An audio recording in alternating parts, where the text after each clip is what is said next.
Life has a way of testing us in the cruelest ways. Sometimes the very people who are supposed to love us the most end up betraying us the deepest. This is my story: how my mother abandoned me for her new family, how she came back years later demanding money for my half siblings' college, and how it all ended in a way I never could have imagined. So sit back, because this isn't just a story about betrayal. It's about survival, resilience, and finally finding the strength to say, enough. My mother had me when she was just 20 years old. My father, well, he was never really in the picture. They weren't married, just dating, and when she got pregnant, he bolted. She told me later he never wanted children, and she gave him an out. He took it without hesitation. She never asked for child support. She said it was too painful, too messy, and honestly, too late. So it was just her and me against the world. Luckily, my grandparents stepped in. They supported her, babysat me, and gave her the chance to finish school and start a decent job. For a long time, I thought it was us three: me, mom, and grandma and grandpa. That was my family. When I was 8, mom started dating Harry. He worked with her, and after 3 years, they got married. I wasn't super close to him, but we tolerated each other. He wasn't cruel, just distant. 4 years later, mom got pregnant again, this time with twins.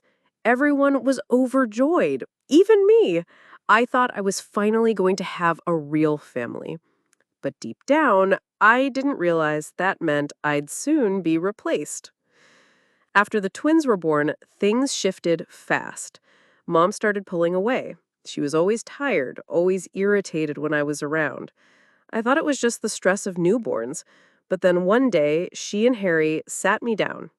I was 16, and they told me I couldn't live there anymore.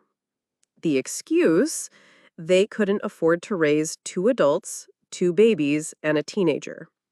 The truth: I was simply unwanted. I begged to stay. I offered to get a part-time job, help with bills, anything. But mom looked me in the eyes and said, "The twins deserve this home more than you." That was the moment my world shattered. So I left. Not because I wanted to, but because I had no choice. I walked out of that house and went straight to my grandparents.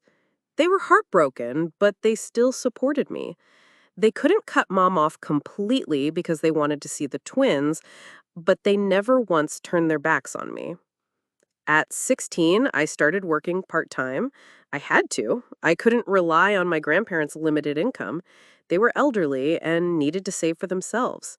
So I hustled. School during the day, work at night.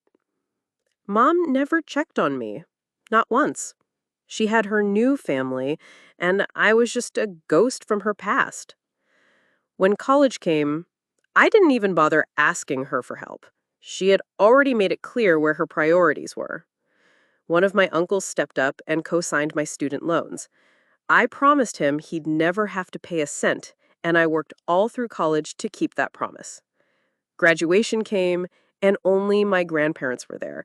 Mom didn't even call. Not a text, not a card, nothing. The first few years after college were rough.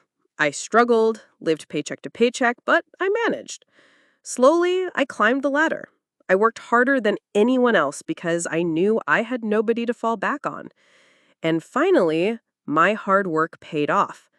By my early 30s, I had landed a senior management position. I was earning good money, had my own home, and for the first time in my life, I felt stable. I felt proud. But here's where things get crazy. Mom found out. It started when my uncle, the same one who had co-signed my loan, ran into her at a family gathering. He casually mentioned how well I was doing. He thought he was being supportive, but instead, he opened the door to the nightmare that followed. A week later, Mom and Harry showed up at my doorstep. After nearly 20 years of silence, they were suddenly at my door, smiling like nothing had ever happened. At first, I thought maybe they came to make amends. Maybe, just maybe, Mom wanted to apologize.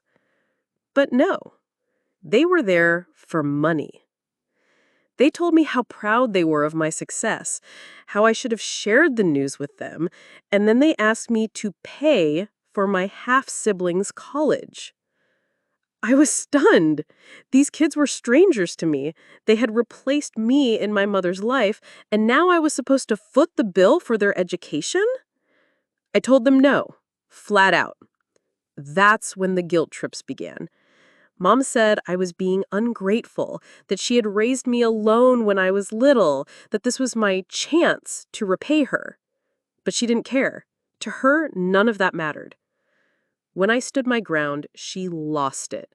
Called me selfish, called me heartless.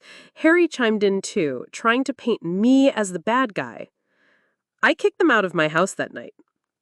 But it didn't stop there. Mom began emailing me every day, long guilt-ridden paragraphs about how much she had sacrificed for me. She even showed up at my workplace once demanding to see me. I wasn't there that day, thank God. But my boss wasn't happy about it. Eventually, things escalated to the point where I had to involve the police. My own mother attacked me outside my home one evening. Neighbors called 911. She was arrested. I filed charges. Harry took the twins and left her. My grandparents stopped speaking to her. She had burned every bridge she had left. And me? I finally realized I had been clinging to a fantasy all along, the idea that one day she'd wake up and be the mother I needed her to be. But she never was, and she never will be. I've since gotten a restraining order. I'm moving forward with my life, focusing on my career, my health, and the people who actually love me. And the truth is, sometimes family isn't blood. Sometimes family is the people who choose to stand by you even when it's hard. For me, that was my grandparents, and I'll forever be grateful. So, was I wrong for refusing to pay for my half-sibling's college? Some people might say I should have helped out. But after everything I went through, I know this much. I don't owe my mother anything anymore. If you've ever been betrayed by someone you trusted, you know how hard it is to let go. But trust me, your peace is worth protecting, no matter who you have to cut off to keep it. Thank you for listening to my story. If you found it powerful, don't forget to like, subscribe, and hit the notification bell because I have more true stories coming your way.